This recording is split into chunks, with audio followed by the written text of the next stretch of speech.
Welcome to फैबलाइन। देखते हैं chapter number 8। येजुन और सुबिन दोनों ही हॉस्पिटल पहुंच गए होते हैं। येजुन अपनी ग्रैंडमा को देख रहा था। वो कहता है कि ग्रैंडमा आपको होश आ गया। ग्रैंडमा कहती है कि हाँ बेटा, क्या मैंने तुम्हें परेशान कर दिया।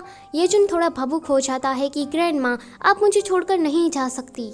वो अपने मन में सोच रहा था कि जब दादाजी का कॉल आया था तो मेरे दिल के मानो 1000 टुकड़े हो गए हो। ग्रैंडमा कहती है कि मैं तुम्हें ऐसे छोड़कर थोड़ी ना जाने वाली हूँ। मैं जीतना चाहती हूँ और इसीलिए मैं फाइट करूँगी। ये बीमारी तो कोई भी बड़ी बात नहीं है। सुबिन उन लोगों को दूर से चोरी चुपके देख रही थी।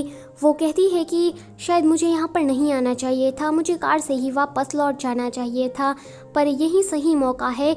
मैं दादी माँ को थैंक यू कह देती हूँ। येजुन के दादाजी उसे देख लेते हैं। वो पूछते हैं कि तुम कौन हो, तुम यहाँ क्या ग्रैंडमा को देखने के लिए आई हो। तो सुबिन डर जाती है। वो कहती है कि गुड आफ्टरनून, मैं ना येजुन की फ्रेंड हूँ। ये कहने के बाद तो उसे बड़ा ही पछतावा हो रहा था कि मैं ऐसी गलती कैसे कर सकती हूँ। दादाजी कहते हैं कि अरे तुम येजुन की गर्लफ्रेंड हो। सुबिन के तो होश ही उड़ जाते हैं कि क्या कहा, फ्रेंड से सीधा गर्लफ्रेंड बना दिया। ग्रैंडफादर कहते हैं कि अच्छा चलो आओ, मैं तुम्हें ग्रैंडमा से मिलवाता हूँ। जब मैंने येजुन को कॉल किया था तब तुम ही उसके साथ थी ना, इसीलिए तुम भी यहाँ पर आ चुकी हो ना। सुबिन कहती है कि हाँ। दादाजी कहते हैं कि जरा देखो कौन आया है, ये सुंदर लड़की येजुन की गर्लफ्रेंड है। सुबिन तो खुश हो जाती है कि दादाजी ने मुझे एक सुंदर लड़की कहा। येजुन भाग कर जाता है कि रुको जरा। ग्रैंडमा कहती है कि येजुन की गर्लफ्रेंड। ग्रैंडमा सुबिन को ध्यान से देखने लगती है। वो उसके करीब जाना चाहती थी पर तभी ही वो बेड से नीचे गिरने वाली थी। सुबिन आकर उसे पकड़ लेती है। ग्रैंडमा कहती है कि ये सुंदर लड़की येजुन की गर्लफ्रेंड है।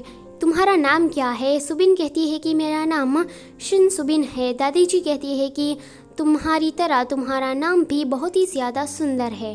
तुम येजुन को कब से जानती हो। सुबिन कहती है कि हम दोनों एक दूसरे को पहली बार एलिमेंट्री स्कूल में मिले थे, तब से ही हम जानते हैं। दादी जी कहती है कि काफ़ी अरसा हो गया है, तो तुम दोनों इतने समय से साथ थे। दादी माँ बात बात पर सुंदर लड़की बोल रही थी, जिसके कारण सुबिन को थोड़ा अजीब लगता है। वो अपने मन में सोच रही थी कि मेरा जो एक्स बॉयफ्रेंड था उसकी फैमिली तो कमी नहीं थी। उसके छोड़े जाने के बाद मैंने फैसला कर दिया था कि मैं कभी शादी नहीं करूँगी, क्योंकि वो मुझ पर कुछ ज़्यादा ही जुल्म करता था।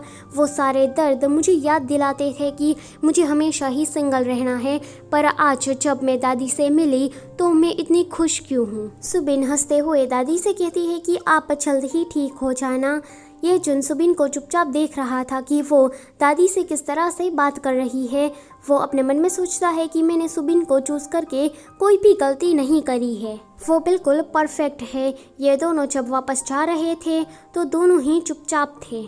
ये लोग रेस्टोरेंट में खाना खाने के लिए जाते हैं, जहाँ पर सोजू वाइन भी मंगवाते हैं। येजुन कहता है कि सुबिन तुम पहले थोड़ा सोच लो और बाद में मुझे जवाब दे देना। सुबिन कुछ भी नहीं बोल रही थी, तो येजुन कहता है कि सुबिन तुम्हें क्या ये लगता है कि अगर तुम मुझसे शादी कर लोगी तो तुम्हें पछतावा होगा, या फिर तुम मुझे इस वजह से रिजेक्ट कर रही हो क्योंकि मैं अच्छा नहीं हूँ। सुबिन कहती है कि मुझे माफ़ करना, तुम्हारी ग्रैंडमा के साथ जो कुछ भी हुआ। येजुन कहता है कि जो पैसे मैंने तुम्हें उधार पर दिए थे वो दरअसल मेरे नहीं थे, इसके पीछे दादी माँ का हाथ था। येजुन सोचता है कि जब मैंने सुबिन को ऐसी हालत में देखा तो तब मैं दादी माँ के पास गया था और उससे कहा था कि एक मेरी दोस्त है जिसने पहले मेरी मदद की थी, आज मैं उसकी मदद करना चाहता हूँ। पर येजुन ने दादी को सच नहीं बताया था कि वो उसकी कोई मदद नहीं करना चाहता, पर उससे बदला लेना चाहता है। दादी ने भी तब कहा था कि ये पैसे मैं तुम्हें दे रही हूँ, पर इसके बारे में किसी को भी पता नहीं चलना चाहिए, खास करके तुम्हारे पेरेंट्स को। मुझे लोगों की सिंपैथी लेना पसंद नहीं है, पर सुबिन ऐसी नहीं है। मेरे पास दूसरा और कोई रास्ता नहीं था, इसलिए मैंने सुबिन की मदद कर दी थी। इसी के साथ चैप्टर 8 होता है यहीं पर ही ख़त्म।